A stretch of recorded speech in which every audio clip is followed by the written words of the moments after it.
Welcome to another episode of Simon Says, where facts come first. I'm your host, Jenny Simon, and I want to take this opportunity to wish my Simon Says family at home and abroad, and by and large, Grenada, Carriacou, and the Petite Martinique, a happy and healthy new year. Best wishes for 2024. I am aware that for the most part, it was a gloomy Christmas season for vendors, businesses, small and large alike. The cash flow was not there. And of course, we felt the pinch. We are still awaiting the windfall, so to speak, from the pension payment. This is the worst for the years gone by. The years gone by, for what I see, there are no Christmas this year. Maybe Christmas might take place till maybe January, February going down the line. But right for now, we don't have no Christmas.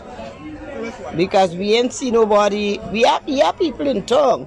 But in the years gone by, all know so. I mean, this is the Christmas week. And right now, the last week for Christmas, I mean, the place does real nasty with people shopping and things. But right now, people don't have money. That was the sentiment of most persons over the Christmas holidays, vendors and so. It was the sentiment of people throughout the island, Grenville, Guelph, everywhere you went, people moaned and groaned. And well, nonetheless, we made it through to fight another day. I want to thank God for his mercies and his blessings. And I want to ask him for strength to continue throughout this new year, 2024. Before we get into the meat of the matter, just a quick update on the bus shed situation. The individual from planning who signed the letter, you remember I showed you this letter and read out this letter for you from the planning authority, giving the owners of the property, I think it was 28 days to remove the fence. That individual who signed that property and delivered this letter, he's no longer, I think the day when they received the letter and they tried, he was already not with the authority anymore. And so the owners of the property left the fence because they already had legal bindings taking place. They already spoke to their lawyer, and I think they had an injunction and was ready to go to court about the whole bus shed saga. And on the 27th, I think it was, either the 26th or the 27th, thereabout, the fence came down. And I automatically thought, and I'm sure most of you thought, it was the planning authority that took down the fencing. But it was Minister Ron Redhead who had constituents from the Northeast remove the fence, even though he was told by the planning authority, do not remove the fence. He took down the fence and was ready, I guess, because he had put up a post on Facebook, ready to continue construction. Anyhow, that never happened. The planning authority and the government of Grenada, by extension, had agreed not to get into any illegal activities. And so the fence was down, the fence came down, but no continuation of the bus stop project happened. And the owners had, as they said to me, had no issues with the bus shed going up there. It's not what you do, it's how you do it. And they tried for weeks to reach Minister Ron Redhead with no avail. And so they had someone came to them as a mediator through for acting on the behalf of the constituency, and asked that they come to some amicable agreement. And so the family asked that they got an apology from Minister Ron Redhead, and they sit down and talk about the way forward. They actually had asked that they continue the bus stop and the bus shed, and that, of course, it was branded. They have companies, and that it was branded against LA Puso on the bus stop, on the bus shed. And the mediator went back to the minister, and the minister refused that proposal. And so nothing happened. The bus stop remained, as we all see, halfway done or quarter way done. And the family, they're not happy with how things happened, but they're saying that things need to happen legally. It's not just you get up and put a bus shed on people's property because you, the government of Grenada. That don't happen. Or you acting on behalf of the government of Grenada. Because from what I understand, the government of Grenada, be it the Ministry of Infrastructure, the Planning Authority, they are not happy with what happened and how it happened. And they were not happy that the bus shed was just put up on the people's property, because they have the information and the evidence that shows the property belongs to LA Puso Estate. And so this family is probably one of the oldest family in the Northeast, the LA Puso family, and has done a lot for persons in that constituency. I know myself in Rady in Montparnasse. If I stand corrected, but as far as I know, LA Puso was the first and only private citizen to build a housing scheme in the Rady, in the Rady area, so persons can get place to rent, and so he did that. I remember as a child growing up, that had happened. So right now it's out of the hands of the owners. It is in the hands of their lawyers, and some legal action should be taken place. Just a quick update there. We'll take a quick break and come right back. Thank you for tuning in to Simon Says. To ensure that you never miss an episode, click subscribe and make sure to turn on the notifications by clicking on the notification bell icon. See you at the next episode. Welcome back. On the 26th of December 2023, a release was posted coming from the Government Information Service, GIS. The release stated that under the auspices of the Prime Minister, Honorable Deacon Mitchell, and his ministers of government, inviting media workers to a brunch to be held at the Grenada Yacht Club on the 28th of December, 2023. Here's the release. We're going to put up this release here. You can read it for yourself.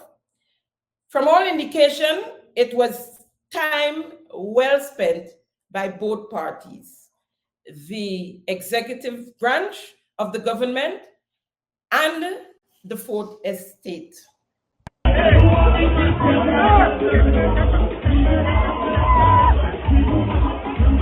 Some people go walk on all foot. They come in and do. But I tell you, they go walk on all foot. The event, attended by prominent journalists, public relations representatives, and government ministers, provided a unique opportunity for an informal exchange of ideas and information. Against the backdrop of the Azure Caribbean Sea, Prime Minister Mitchell thanked the media for attending. All the best for 2024. Thank you very much for coming. And I look forward to seeing all of you and working all day in 2024. During the brunch, Attorney General Claudette Joseph said the event is geared to show appreciation to members of the Fourth Estate, emphasizing their crucial role in upholding democracy. So this is just a wonderful way of saying thank you for your service to the people of Grenada, and keep doing what you do, knowing that right now you have a government that will give you all the wiggle room that you need to exercise that fundamental right to free speech and free press. The event served as an opportunity for networking and fostering stronger ties between the government and the media. Gerard Joseph, president of the Media Workers Association of Grenada, MWAG, welcomed the initiative, recognizing it as a positive step towards enhancing communication and understanding between the government and the media fraternity. I would hope that the same attention given today would be given the rest of next year in terms of media's engagements, getting answers, breaking down stories, getting the public more aware of what is going on. So I believe that my colleagues would have taken advantage, full of that advantage in terms of building relations, getting contacts if they didn't have, and fostering new relationships to better serve and better provide news reports every day.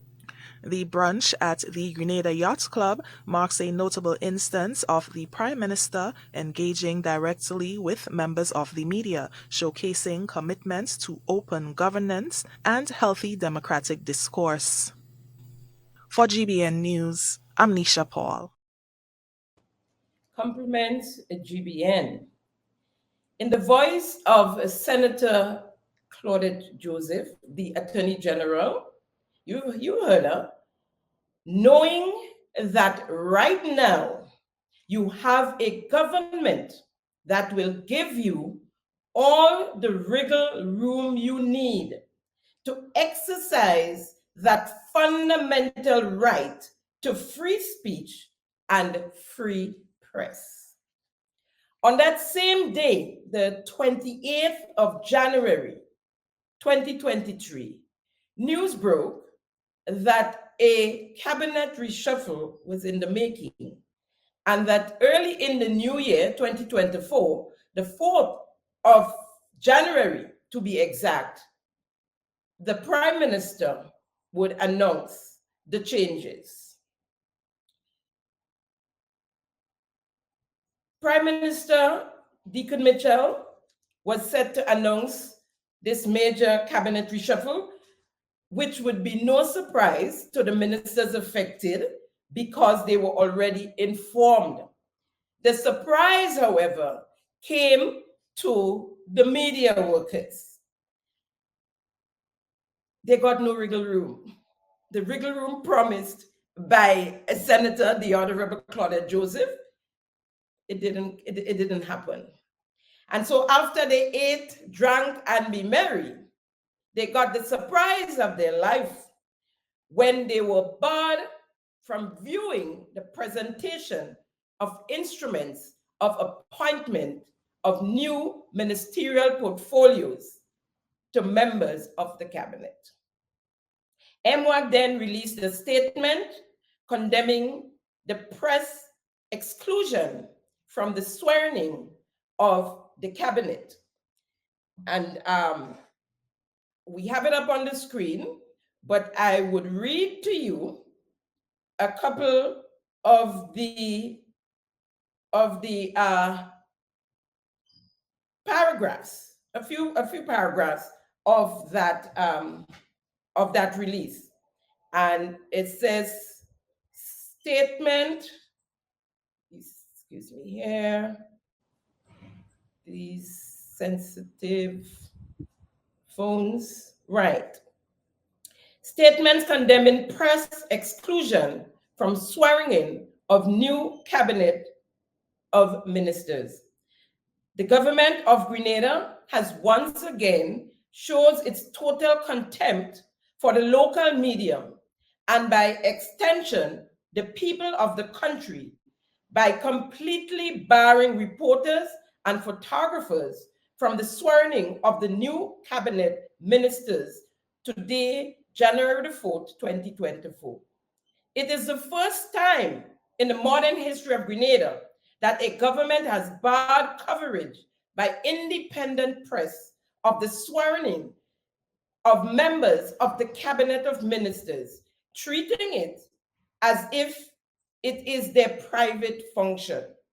Also shocking is that the administration will not design to speak to the press for full 2 hours after, 24 hours after formalizing the new cabinet of ministers, following the infamous on the need to know basis contemptuous comment and the dismantling of the weekly post-cabinet briefing. We view this development as a dangerous new low. The Media Workers Association roundly condemns this creeping contempt and wanton disrespect of the media by the current administration. The rest you can read on the program as you go along.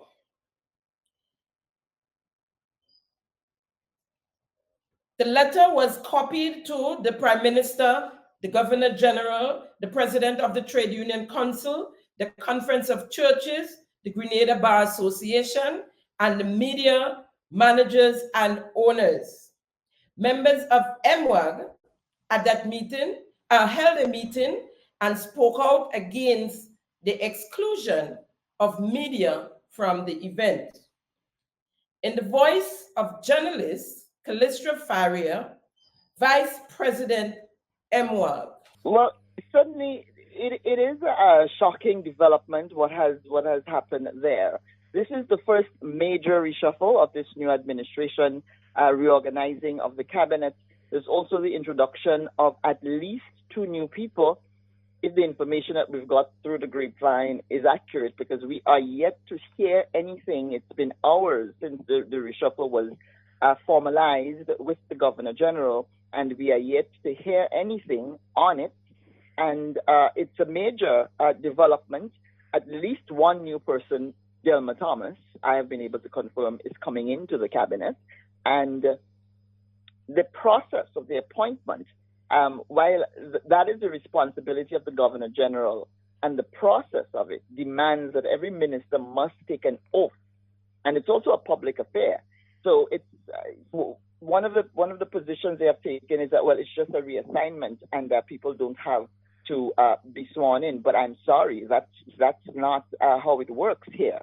How it works is that you must take an oath for this new assignment.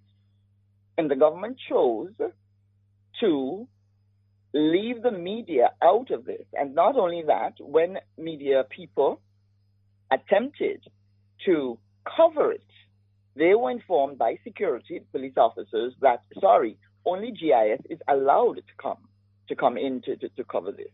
Public, the people's government making changes and saying that the media, which speaks to the public, not allowed.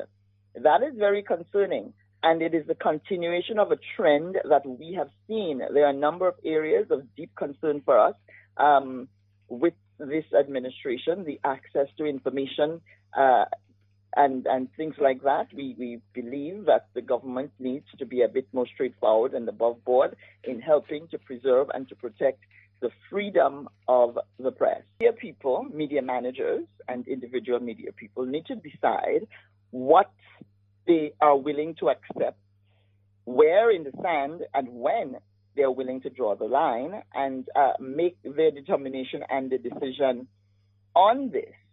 And it's really up to the media houses and the media managers to determine what they will do. If they're quite okay with the government saying you're going to have to wait, and while we take our good sweet time for 24 hours to get any official information from us on this, then if they're willing to accept that, then it's all good.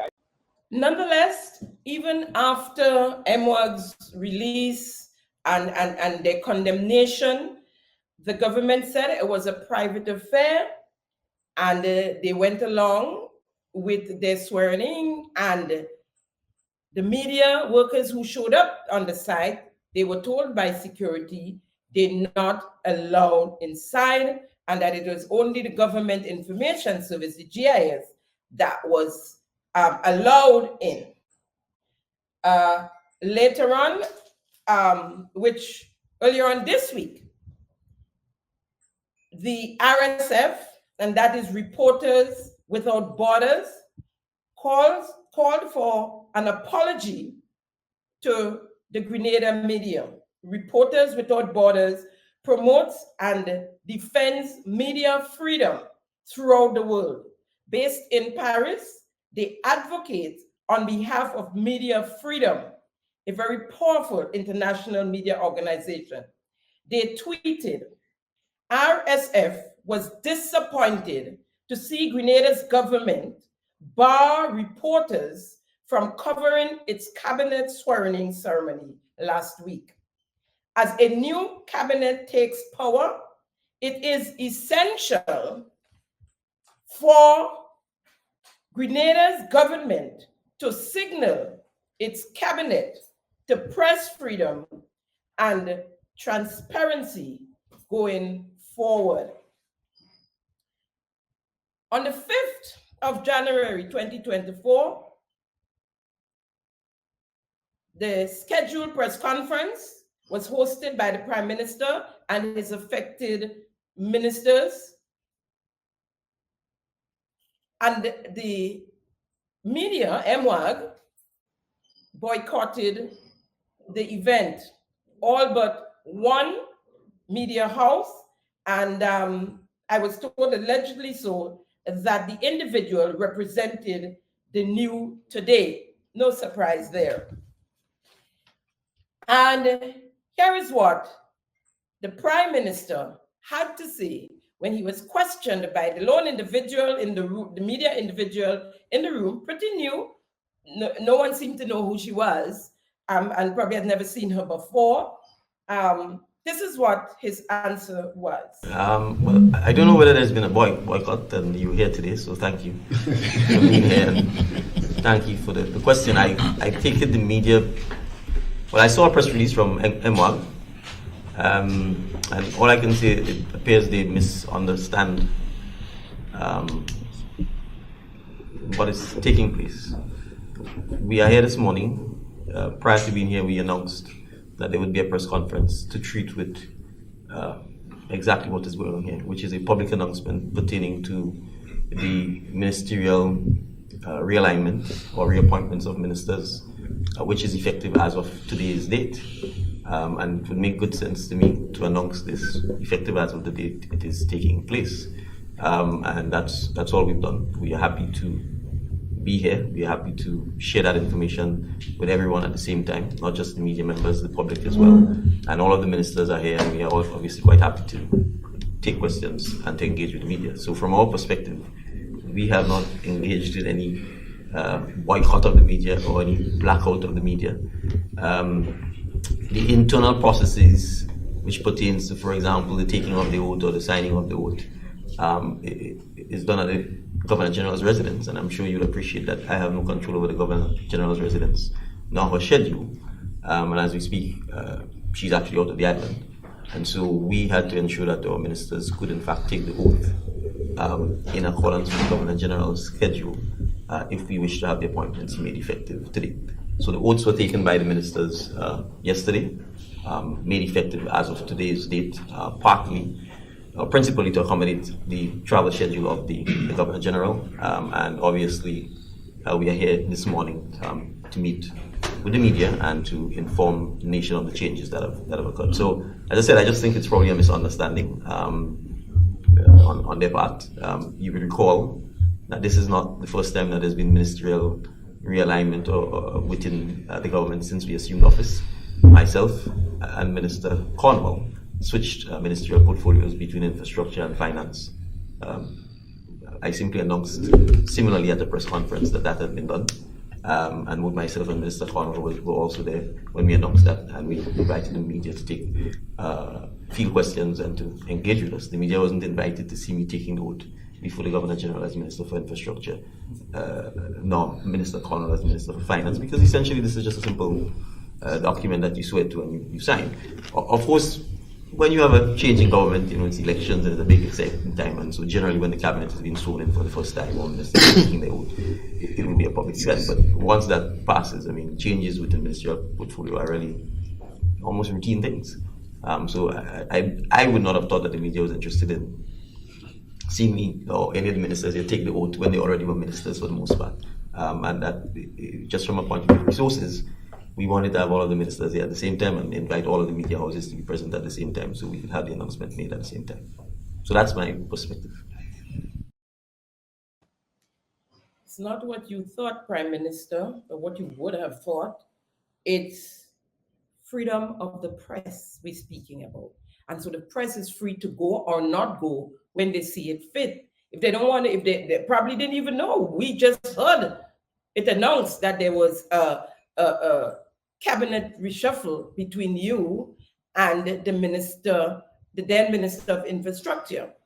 And did you just insinuate that the Governor General was the one that didn't want the press at her residence? Is that because isn't that where her office is? The office that is paying the government of Grenada is paying for. By extension, the people of Grenada is paying for. And if that is what you just did, that is deceptive. That is deceptive. It sounds like something one of the insubordinates would do, or would say rather. Journalists are invited. Some even just show up at these events. In my lifetime here on this piece of rock, I've seen several of those carried live by the media, right? I remember the saga between Tillman Thomas, the Prime Minister then, Honorable Tillman Thomas, and his cabinet, some members of his cabinet, when he had a shuffle with Glenys Roberts, Peter David, Carl Hood, right? And people were glued to their televisions at the time to see what would happen, because it was rumored that they will not show up. They had planned not to show up. And we were able to view that live. And always, nobody signs together. It's always staggered. But the media stays and they wait for them as they come, one by one. There's nothing wrong with that. If they have to spend the day, they'll spend the day. That's what media work is about. They would camp out, right? And actually, you then suggested that the timing, the Governor General had to travel, and so more or less she had to fit you in her schedule. The Governor General traveled for what, a half day? Definitely not for 24 hours. She was not away, right? And we must know that the Governor General, she implements on the direction of the Prime Minister and the Minister and the Ministers of Government, the government of Grenada. She do not conceptualize nor enforces. She implements. So it's on you and your government, Prime Minister. Several persons weighed in on the matter. One of the best journalists in the region, our very own Hamlet Mount, has what he had to say in a title caption, "Cleaning Up some nonsense. And I'm going to read to you again from my phone what the journalist, the veteran journalist, had to say. I'm not going to read the entire thing. He said, the claim that media is not normally invited to these things is just so patently not true. Maybe I have been in town too long, but I have personally attended so many of those things, major ones, minor ones. I have lost count. P.S. The last one that my people attended was about 2.5 years ago, where there was a minor adjustment to the portfolios of Delma Thomas, Kate Lewis, and Simon Steele. Folks, the deception, the telling of lies, when will it end? When will it stop? You just had a lovely afternoon, morning into afternoon, a lovely brunch with the media workers. They came out in droves. Everyone was there. Almost everyone was there. You promised to give them wiggle room for free press, freedom of speech. And then you barred them from coming. The question is, why? So let's deal with why they hide and seek. In the first place, man fired, others hired. With no further ado, let's hear the Prime Minister as he announced the changes within his cabinet. I will now proceed to announce those changes. The first change is that the Honorable Lennox Andrews, who held the post of Minister for Economic Development, Planning, Tourism and ICT, Creative Economy, Agriculture and Lands, Forestry, Marine Resources and Cooperatives, with responsibility for economic development, planning, tourism, ICT, and the creative economy, that his portfolio has been changed, and effective as of today's date, he is appointed as the Minister for Economic Development, Planning, Agriculture and Lands, Forestry, Marine Resources, and Cooperatives. Senator the Honorable Adrian Thomas, who held the portfolio as Minister of State with responsibility for agriculture and lands, forestry, marine resources, and cooperatives, will now hold the position of Minister for Tourism, the Creative Economy, and Culture.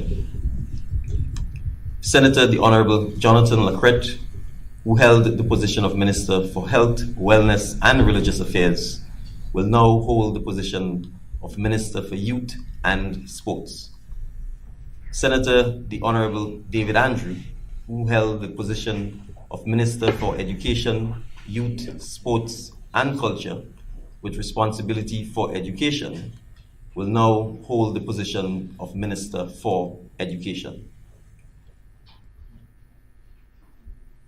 I now announce that Mrs. Delma Thomas, Member of Parliament for St. Andrew Northwest, will now become a member of the Cabinet and has been appointed as Minister for Mental Health, Wellness, and Religious Affairs, with special responsibility for the Mungay Psychiatric Hospital. The Honorable Mr. Philip Telesford, who held the position of Minister for Social and Community Development, Housing and Gender Affairs, will now hold the position of Minister for Health. Senator the Honorable Gloria Thomas, who held the position of Minister for State in the Ministry of Social and Community Development, Housing and Gender Affairs, with responsibility for social development and gender affairs, will now hold the position of Minister for Social and Community Development, Housing and Gender Affairs.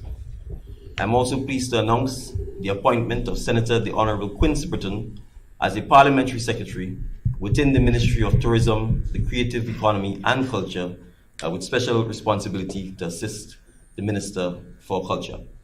So several persons asked me what I thought of the reshuffle. My analogy, you can't make pumpkin pie out of mud.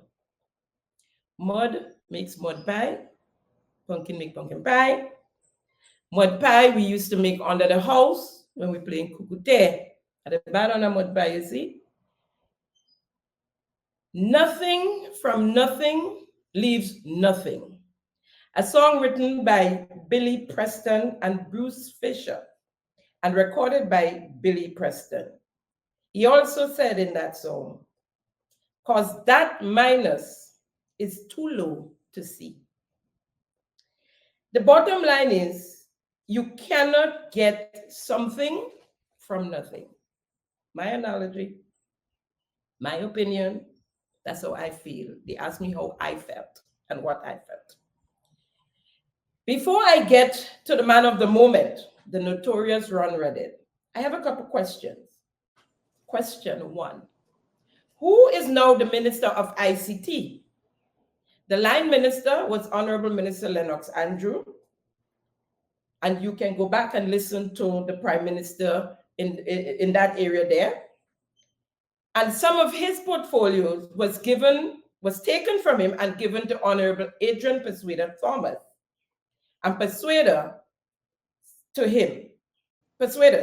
him.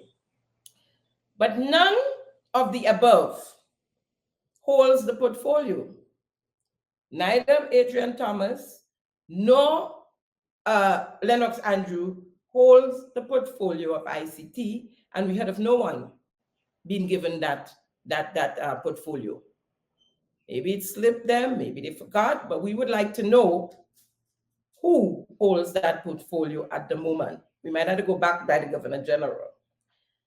Question, the Constitution directs that, and I quote, "There shall be an addition to the office of Prime Minister, such other offices as may be established by Parliament or subject to the provisions of any law enacted by Parliament." End of quote. How then does the Governor General appoint a minister to an office which does not exist in law? Minister for the Mongay Psychiatric Hospital, and I'm paraphrasing there, asking for a friend and a few of us. But friends, this happened before. It happened before. We all know of the Ministry of ICT that the Prime Minister praises all the time, his blue-eyed boy. Where in law is the Ministry of MIT? At the end of the day, we can't really blame Ron, notorious Ron, and his group. The fish starts to rot at the head. We take a quick break and come right back. Thank you for tuning in to Simon Says. To ensure that you never miss an episode, click subscribe and make sure to turn on the notifications by clicking on the notification bell icon. See you at the next episode. Welcome back. So we heard of the Prime Minister at the press conference saying that Ron Redhead demeted office. We heard that, Claire. Let me remind you of that clip, just that section there. I also indicate that the Honorable Ron Redhead, who held the position of Minister for State with responsibility for youth, sports and culture, will demit office as a minister, and he will remain obviously as the Member of Parliament for St. George Northeast. Minister Redhead is doing so so that he gets some time off from ministerial responsibility to pursue his academic and educational pursuits. We obviously take the opportunity to wish him well in this. We anticipate that in the not too distant future, he will conclude those academic pursuits and would be in a position, if he so chooses, and if the Prime Minister's agreed, to have him rejoin the cabinet. We need to wish Minister Redhead well because he didn't look so well on that day. And I hope you make note of the ending of that clip. If he'd like to come back, but he have to be accepted by the Prime Minister have to agree to take him back. Make note. The Prime Minister also mentioned that a release was already prepared and will be released after the press conference. Here's the release. The section on Ron Redhead reads, and I quote, Honorable Ron Redhead role as Minister for State with responsibility for youth, sports, and culture has been revoked. Oops. Has been revoked. Someone did not get the memo about the soft landing, giving him the soft landing, and just let's say we're sending him to study. You know, someone did not get that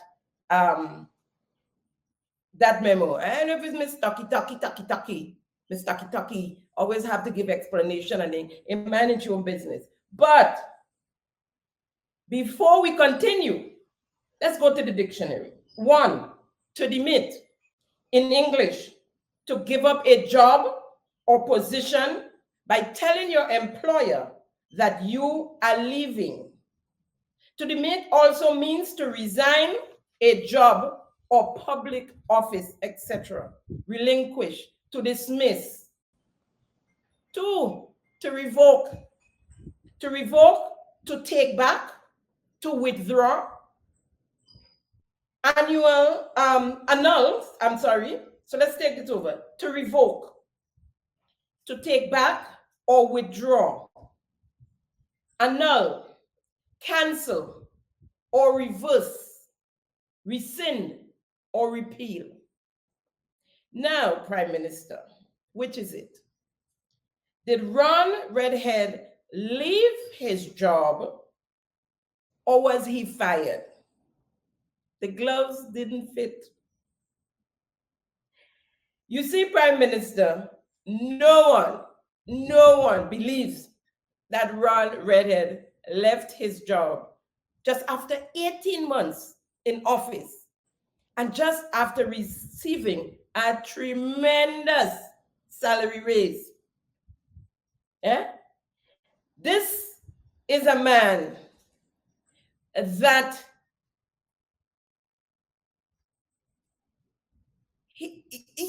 this is not new, or should I say it like that? This is not new for Ron Redhead.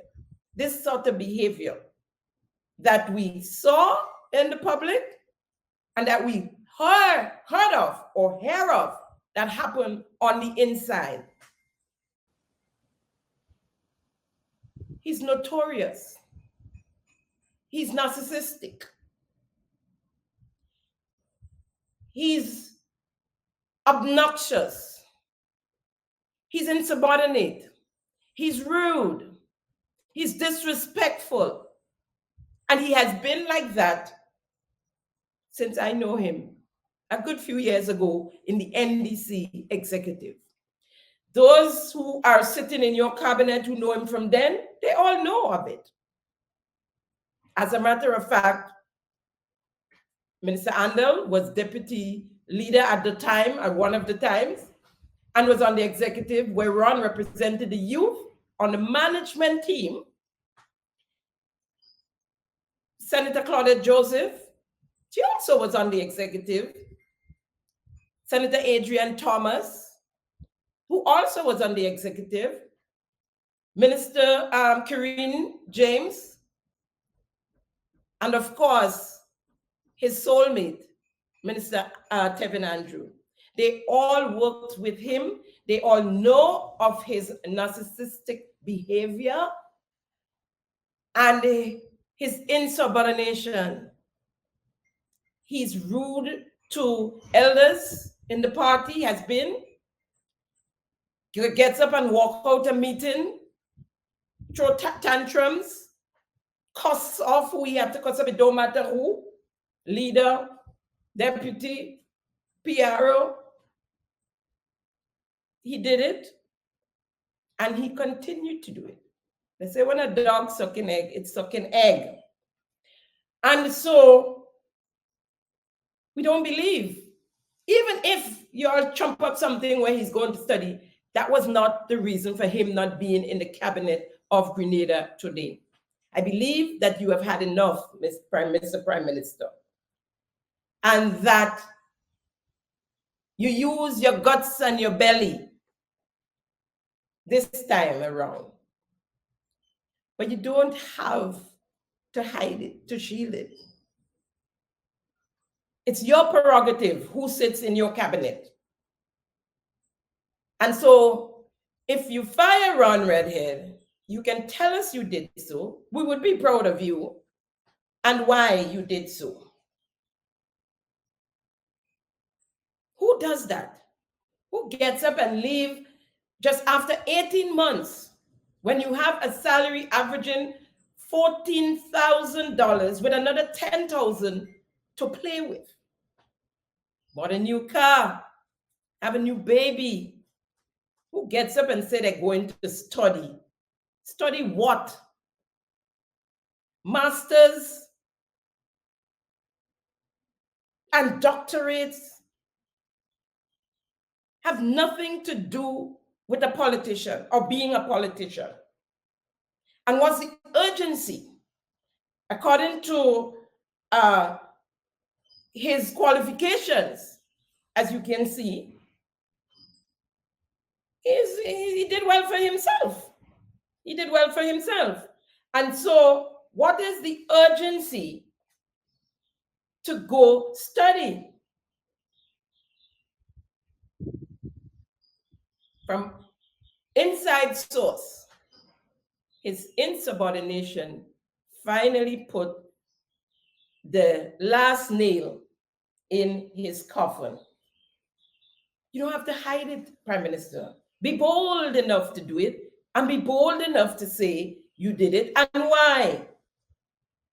And why. Ron represented, as I said, the youth in the management team.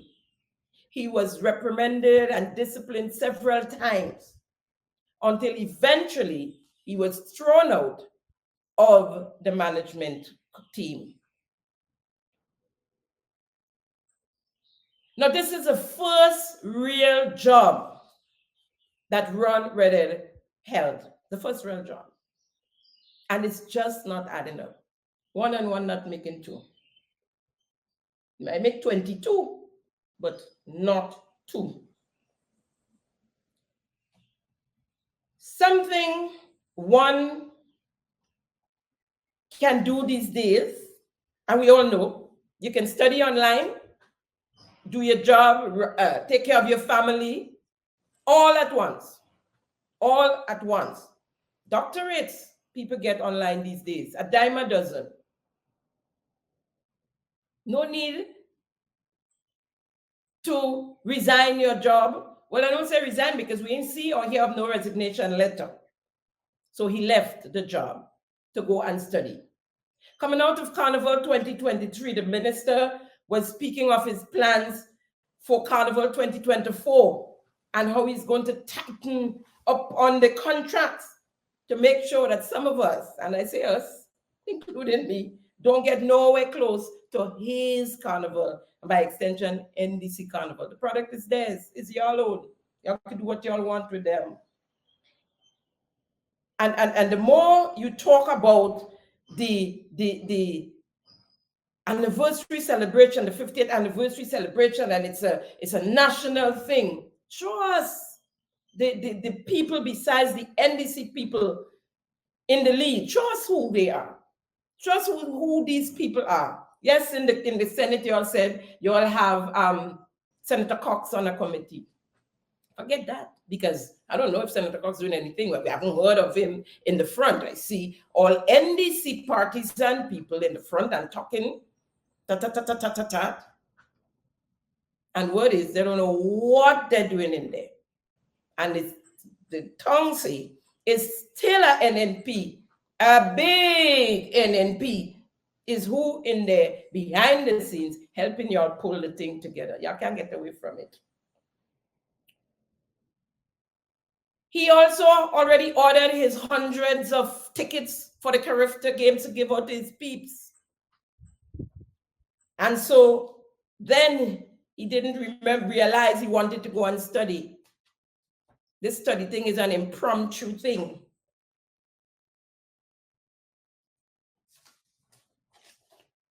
Don't do us that. Don't do us that. We ain't that stupid.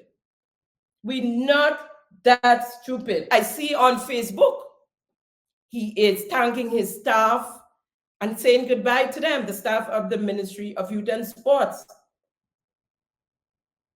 He didn't know he was going to study, so he could have called a meeting with his staff and tell them goodbye and hope to see you back soon and all of that. So as I said, the power of being in the cabinet of Grenada, it might have heightened his arrogance. But in my mind, the chap needs help because he does have political potential. It was clear from the start that once number 10 crossed the floor, that some of you didn't know which one, because there are others that could have gotten the boot as well. But that one of you would have been in trouble. And you'll have to thank your lucky stars that Honorable Kate Lewis did not take the bait, because someone of you else would have been in trouble. I'll say no more. But let's hear what the Honorable, because he's still the MP of the St. George Northeast, the Honorable and Member of Parliament, Ron Redhead, had to say in response. Not in the capacity as a cabinet minister, but certainly a member of parliament. But I want to take this opportunity to thank the Honorable Prime Minister for his gracious offer and to allowing St. George Northeast to experience what I would consider a very important part of our cabinet and our government. I think it was very important. We learned significant lessons and we built a team. And we are still a team. So I want to reiterate that I still remain the Member of Parliament for St. George Northeast, fully committed, not just to party, but certainly to country, and will still continue to do my part to ensure that we move Grenada forward. And so to all the cabinet colleagues, I want to wish you all the best, and you know that you have my voice and my support in everything that you do. Thank you. Good thing. You give me make a little smile. They are not your cabinet colleagues, Honorable Ron, not anymore. But what exactly did you just mumble there? What exactly? Let's take it from the top. What is the gracious offer you were thanking the Prime Minister for? What is the gracious offer? Someone questioned on Facebook about giving up $14,000 to study when you can easily study online, and suggested only if you are getting paid to do so. Still pulling in your $14,000. Put up the post here, and an answer came from number 10, who still seemed to have a bus mouth. It's still bleeding. It didn't heal yet. Can't help it. And she answered to the individual, Trins, what if you continue to be paid your same salary, not from the government, and you get to go study without the hustle? I guess without the hustle of being a minister and you're still collecting the ministerial salary. Is that what happened, Honorable Ron? Did you get a hookup with the friends of number 10, who was hooking her up before she got into the cabinet of Grenada? Or are you getting paid by the same authority who's paying your so-called advisor? I think you need to take him to school with you. As a post he made. Look at the word greatness. However, I do hope that he goes with you. Besides that, he's a crook, he's a conman, he's a fraudster, and should not be walking the halls of the ministerial complex. I make no apology for saying so. And he has the nerve to write to the new Minister of Youth and Sports, outlining his status, stating his position, outlining his duties, and requesting continuation. Even after former Minister Ron Redhead stated time and time again that he only had one advisor in the person of Mr. Patrick Simon. And so once the story busts with the copy of the contract, the draft of the contract to Ian Django Thomas as advisor to be paid $5,000, we had the lottery authority pay this $5,000 for doing nothing on a day. Nothing on a day. Shows up and sits in the minister's seats at his desk when he's out of island or out of office. Nothing. We taking the money from the lottery authority to pay this guy because he's close friends and has been always a partner in crime, to be exact. The St. George Northeast has always been a part of the cabinet of Grenada. It's a constituency, and with proper representation, Mr. Redhead. Excellent, excellent, excellent in almost all cases. I see you forget to mention you are going to school in your response, and what are you going to mastering, and who's paying? Did you get a scholarship from the government of Grenada? Folks, you know what's sad though? Ron may have a master's degree, or as some say, he doesn't even have a bachelor. But according to his qualification, as I said before, he did well for himself. And whether he needs a bachelor, a master's, or a doctorate, he doesn't need it to be a politician. In my mind, Ron is one of the better politicians in that bunch. He presents well, he articulates well, better than the ones who have more behind their name, more qualification and accolades behind their name. Now, don't get me wrong. Ron Redhead deserved to be fired. I laid out so many things this guy did and got involved in. So many times he broke the law. Since early 2023, when he sold a car that did not belong to him and didn't get the okay to do so and kept the money, he was supposed to be fired. You can't be in charge of the youth of the country and behaving like this and doing things like that. And he went on. The last thing he did was to claim the people's property. That's publicly, I should say, because after that, he caused up recently. So I would say we're in real trouble because one of the only politicians in the bunch, he gone. We're in real trouble. There's an old saying that goes, Houston, we have problem. I say Grenada, we have problem. But I knew it from the very beginning. I said it when I was a guest on, when I used to be guest on the narrative. From the day they list these people, I said it when we were in trouble. Speaking of response, here is Honorable Gloria Thomas and her response at the press conference. I just want to, good morning to all. I just want to add my voice to the whole conversation in expressing my gratitude to the Prime Minister for considering me to continue to be part of his cabinet. I am very much elated to be now responsible for 2 additional areas, community development and housing. And I know on the area of community development, we have an opportunity there to empower people and to bring changes in our community.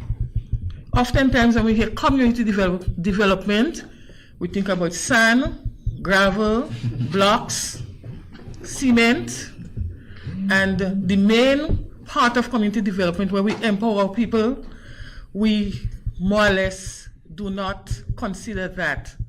So in the Grenada context, we want to bring to the fore, going forward, the aspect of people development.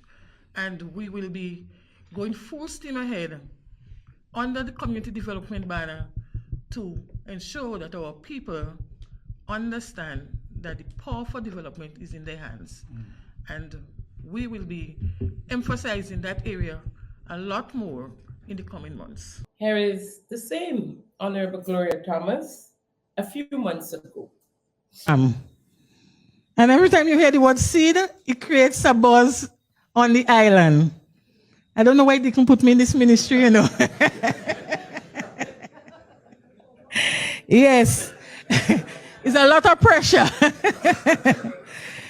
Seed need a ministry for itself. So seed was too much for her. It was a lot of pressure. She don't know why Deacon put her there.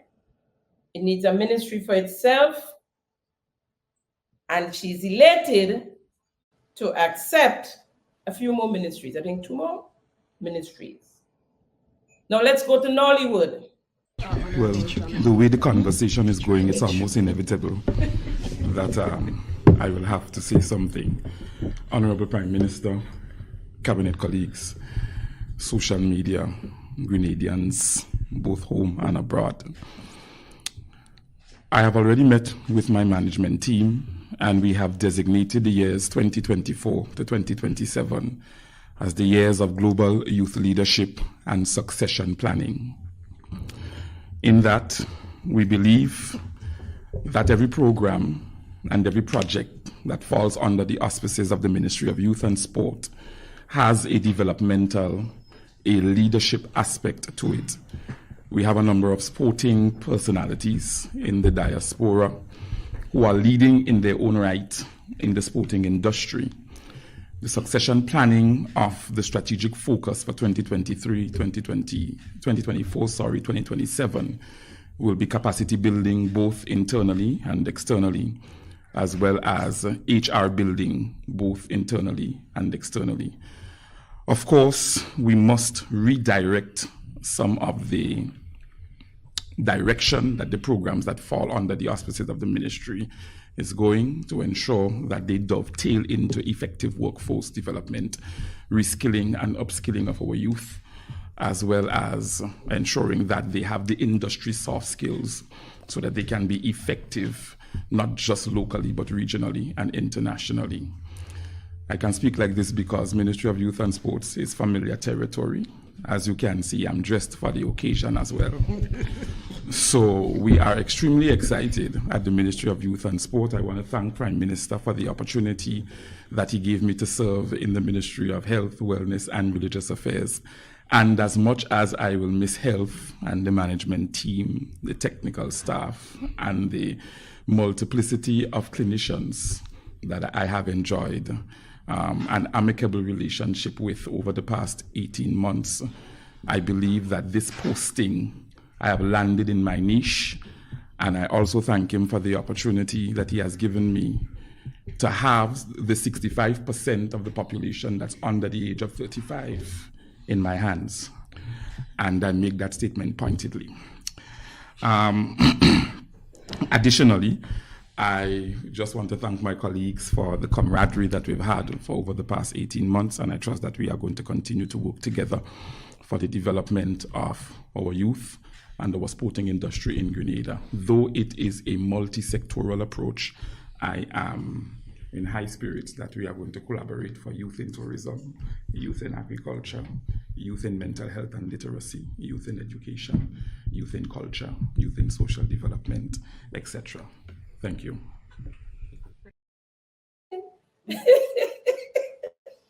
More soaps.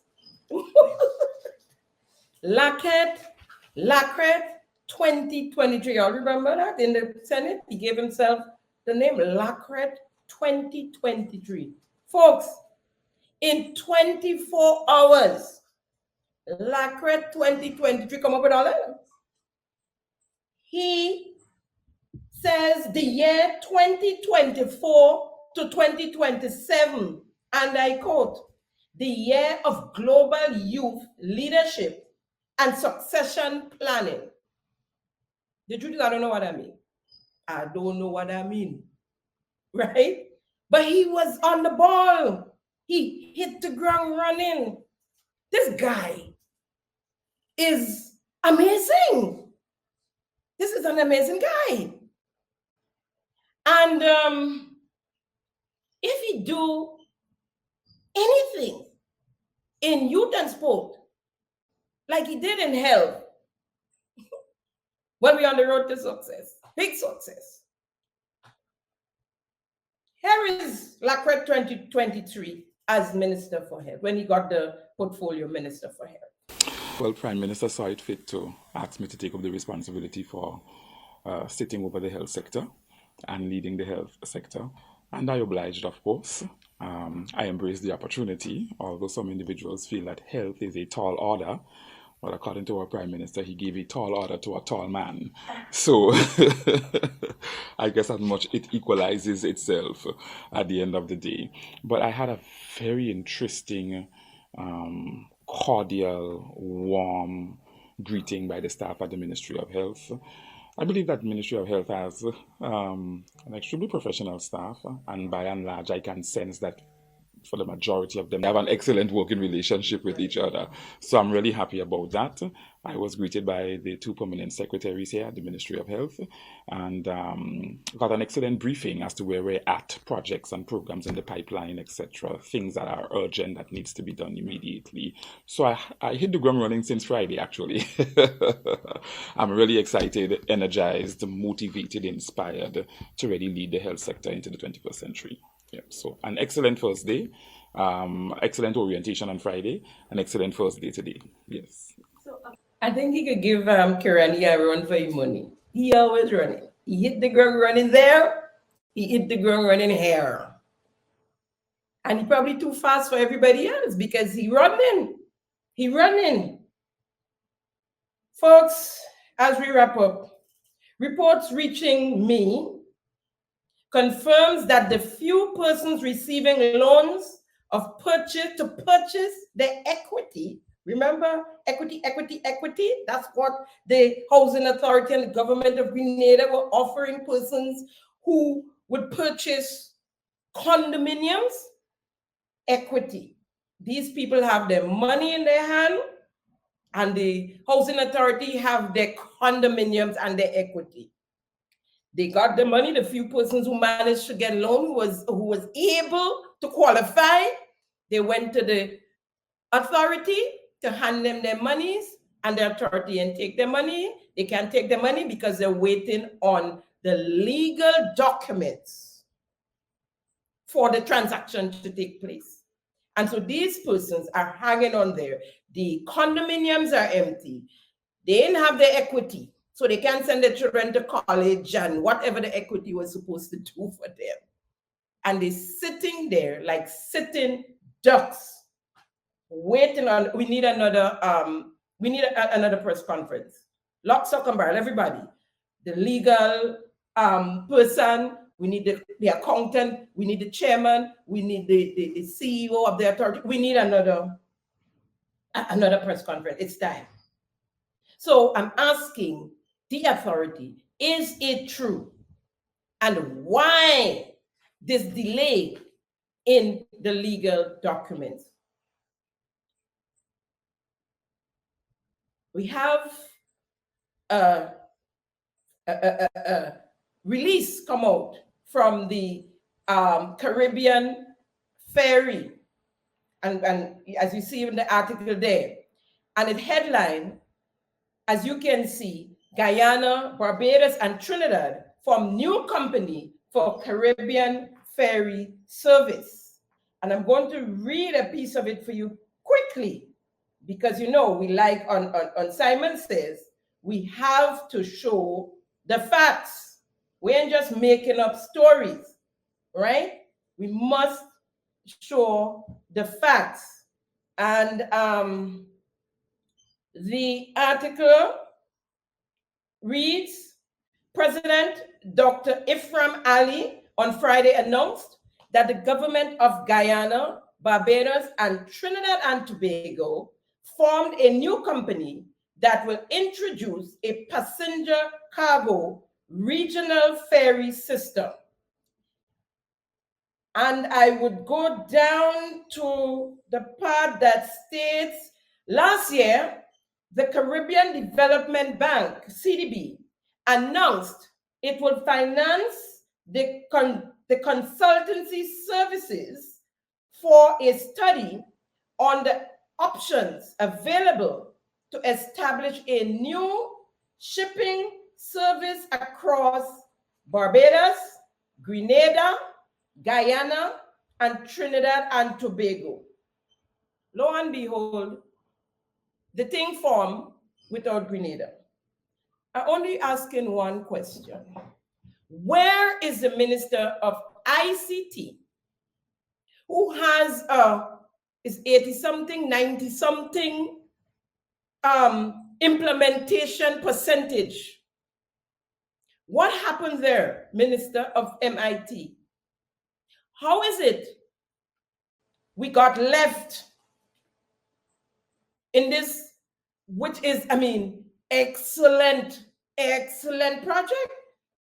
We out of it, you know. The three countries form the thing, and the ferry service is between those three islands.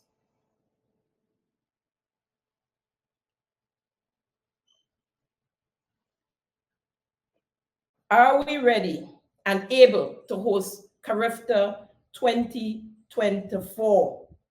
To date, the relaying of the warm-up tracks is yet to commence. It needs 28 days to settle. Today is the 11th of January.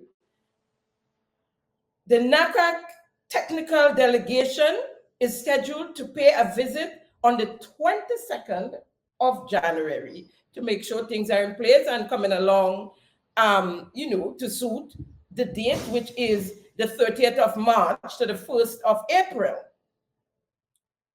And whilst I'm on sports, what happened to the Sports Awards 2024? Where that is? Because as I understand it, it was supposed to be on the calendar for the 50th anniversary celebration. Just give us an update on the annual Sports Award. Question: what happened to the school feeding program? We are 10 days into the new school term and no school feeding program, but we want to take the dollar away from the parents to pay because we pay. We want to put things on our CV. We cancel the school feeding program for the parents to pay, and we take in charge of that. All you go learn. If it ain't broke, don't fix it. Leave well alone. The thing going good, the program going good. They're feeding the children healthy foods and fruits. Y'all take over. Children can't get food, who get porridge, who ain't getting at all, because you cannot subsidize enough for that to happen. Is it true the home of the Sisters of Mother Teresa in Rucane in St. David, is about to close down for the sad reason, lack of subvention, and is calling on families to come get their loved ones. Question, where is the NDC party? We have PRO, we don't see or hear nothing from the PRO.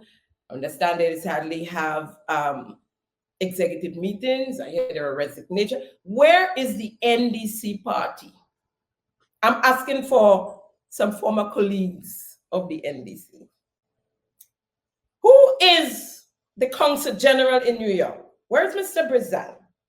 How is it the member of the second cabinet of Grenada, Ms. Frances Purcell, is in the front? Where's the chairman of the committee, the celebration committee in New York? Who's speaking besides Ms. Purcell? Well, according to the celebrations committee, the 50th anniversary committee, plans are well on the way. Everybody's on different programs, different mediums, speaking of all the niceties, all the things that will happen. And the first event to kick off was Parang on the Carnage. Let's take a sneak peek of the Parang on the Carnage.